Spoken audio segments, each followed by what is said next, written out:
Fitness centres को मान्यता देने में परिवहन विभाग की ओर से बड़ी गड़बड़ी सामने आई है। परिवहन विभाग के अधिकारियों ने सभी नियमों को ताक पर रखते हुए अजमेर रोड पर कृषि भूमि पर ऑटोमेटिक फिटनेस सेंटर को मान्यता जारी कर दी है। इस फिटनेस सेंटर को लेकर जेडीए की भूमिका भी सवालों के घेरे में है। देखिए स्पेशल रिपोर्ट।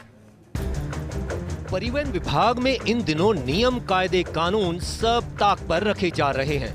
एक और परिवहन विभाग फिटनेस सेंटर्स पर कार्रवाई का दिखावा कर रहा है, तो वहीं दूसरी ओर जयपुर के अजमेर रोड पर रिंग रोड के पास कृषि भूमि पर संचालित फिटनेस सेंटर पर कार्रवाई करने को परिवहन विभाग तैयार नहीं है। परिवहन विभाग ने नियमों की अनदेखी कर अजमेर रोड पर बने व्हीकल फिटनेस सेंटर को अनुमति दी, जबकि विभाग के अधिकारियों को इस बात की जानकारी थी कि यह ऑटोमेटिक फिटनेस सेंटर कृषि भूमि पर बना हुआ है। सूत्रों के अनुसार इस व्हीकल फिटनेस सेंटर में परिवहन विभाग के ही एक रिटायर्ड अधिकारी ने भारी निवेश किया है।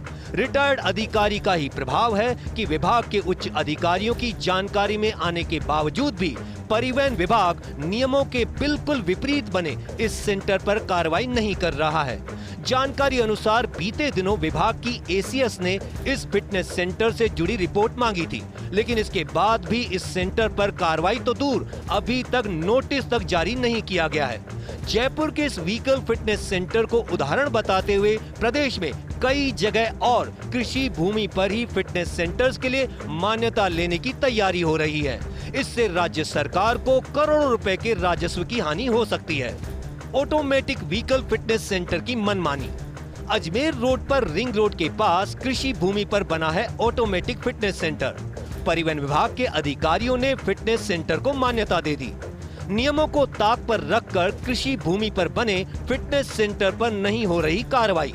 परिवहन विभाग ने सेंटर संचालक के सामने हथियार डाल दिए हैं। सेंटर के संचालकों के प्रभाव के कारण अधिकारियों ने चुप्पी साधी। मुख्यालय के अधिकारी बिना कैमरे के सामने यह तो मानते हैं कि फिटनेस सेंटर को मान्यता नियमों के विपरीत मिली है, लेकिन फिटनेस सेंटर पर कार्रवाई कब होगी, इसका उनके पास कोई जवाब नहीं है। ऑटोमेटिक व्हीकल फिटनेस सेंटर को लेकर जेडीए की भूमिका पर गंभीर सवाल खड़े हो रहे हैं। एक और जहां जेडीए कृषि भूमि पर मकान बनाने पर भी कार्रवाई करता है, वहीं इतनी व्यस्त जगह पर कृषि भूमि पर इतना बड़ा उद्योग लग गया और जेडीए ने नजर तक नहीं डाली। कृषि भूमि पर नियमों के विपरीत चल रहे ऑटोमेटिक फिटनेस सेंटर को लेकर परिवहन विभाग और जेडीए से फर्स्ट इंडिया के सवाल।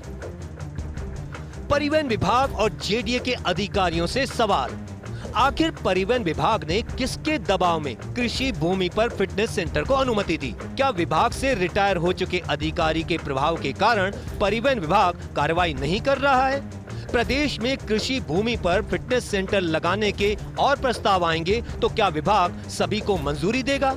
जेडीए के अधिकारी कृषि भूमि पर सामान्य लोगों को मकान नहीं बनाने देते, इतना बड़ा फिटनेस सेंटर बन गया तो अधिकारियों ने अभी तक कार्रवाई क्यों नहीं की? क्या जेडीए के संबंधित जोन 11 के उपायुक्त और प्रवर्तन अधिकारी को पता ही नहीं लगा उनके जोन में कृषि भूमि पर इतना बड़ा फिटनेस सेंटर बन रहा है? अगर कृषि भूमि पर लोग अलग अलग विभागों से जुड़े उद्योग लगाएंगे तो क्या जेडीए किसी पर कार्रवाई नहीं करेगा? क्या जेडीए का सूचना तंत्र कमजोर है या मिली भगत के कारण कृषि भूमि पर बने फिटनेस सेंटर पर कार्रवाई नहीं हुई? मुख्यमंत्री भजनलाल शर्मा का विजन भ्रष्टाचार पर जीरो टॉलरेंस के साथ कार्रवाई करने का है, लेकिन परिवहन विभाग और जेडीए अधिकारियों की कार्यशैली से सरकार के इस विजन को नुकसान पहुंच रहा है। अगर राजधानी में ही नियमों को दरकिनार कर कृषि भूमि पर हुए व्यावसायिक निर्माण पर कार्रवाई नहीं होगी तो दूसरे जिलों में ऐसी उम्मीद करना बेमानी है। Shivendra Singh Parmar, first India news, Jaipur.